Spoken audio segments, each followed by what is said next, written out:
two simple words evoke strong reaction from people living in the Bitterroot Valley: Mitchell Slough. Is it a ditch or a natural waterway?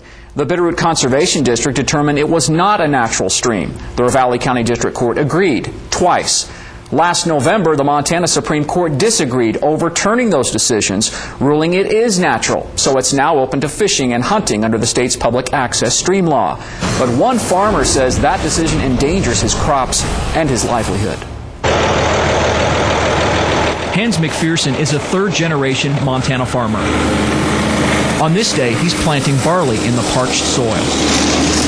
Not far away, water gurgles just outside Tucker Headgate, where the Mitchell Slough begins. The first half of the Mitchell is a faucet. Think of it as a faucet, and it goes out and supplies about 5 different canal companies. Then it continues to flow down a historic old channel of the river. From then on, it collects the water back from those irrigations. The 16-mile slough winds through the land of some 30 different people. Landowners who dug out the silt, brought in logs and boulders, and planted vegetation to improve fish habitat. The public didn't want access to it when it was full of cattails and watercress. Now that they can see some fish in it, they want access to it. And so that's what stemmed all the problems. I think it's really important to let people know that they do have a right to be there. They can access that area. We just very much encourage them to be very cautious and careful that they don't exceed what the stream access laws say they can do. Here's the dilemma. With the slough now open to the public, landowners are worried about their privacy and security and aren't taking the significant actions they did in the past to keep the water flowing. The east channel is pretty dry.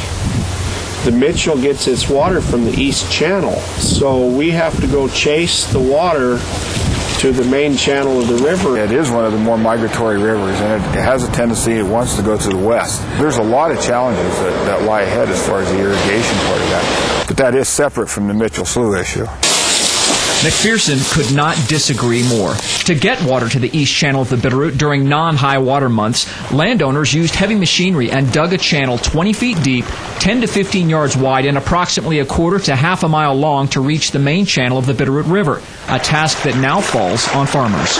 We're going to have to spend $25,000 to $50,000 of our own money to go to the river to get the water into the east channel.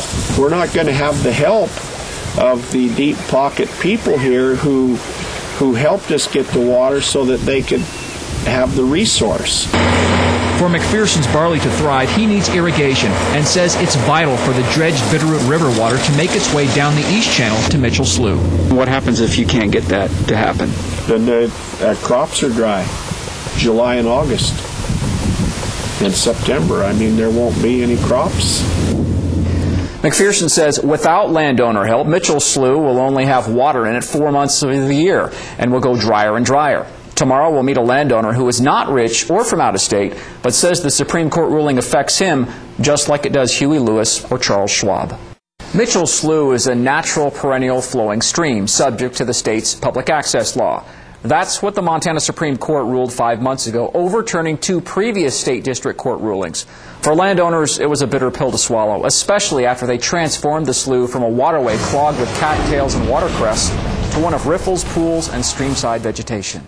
The part of the issue that's bothered me the most is probably the way that landowners have been portrayed as the bad guys. Plaintiffs and some in the media painted the fight over Mitchell Slough a black and white issue, Montana sportsmen versus rich out-of-state landowners. I'm not Huey Lewis or Charles Schwab, and I'm not rich or famous like they are, and still I live with the same consequences of the decision that they do. Now, Greg Trangmo can no longer freely work the waterway that runs a mere 6 feet off his back deck. If Mitchell Slough is a natural stream for recreational purposes, then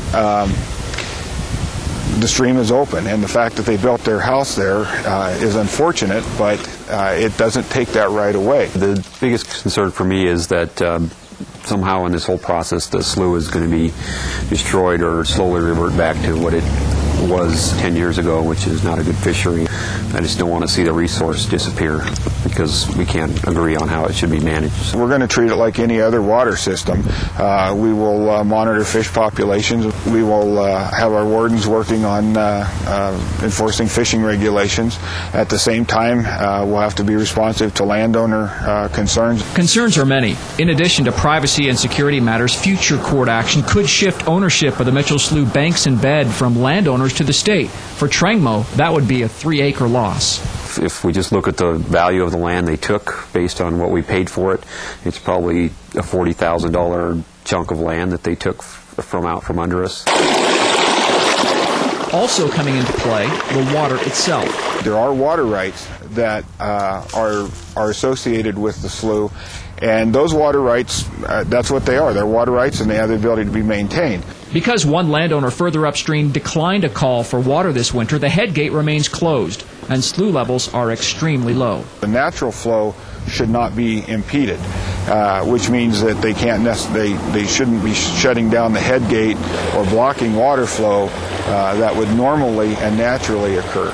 So the legal battle may be over for now, but the slough's future seems anything but crystal clear. I don't see a win for the sportsmen. We would encourage them to be respectful of the landowners. I don't see a win for the landowners. Don't be intimidated that you can't go, because you can. I called Huey Lewis. He invited me out to his home. He did not want to go on camera, but he did say he's heartbroken over the ruling and does not plan on paying for any more legal action. Right now, there's no word if other landowners will appeal.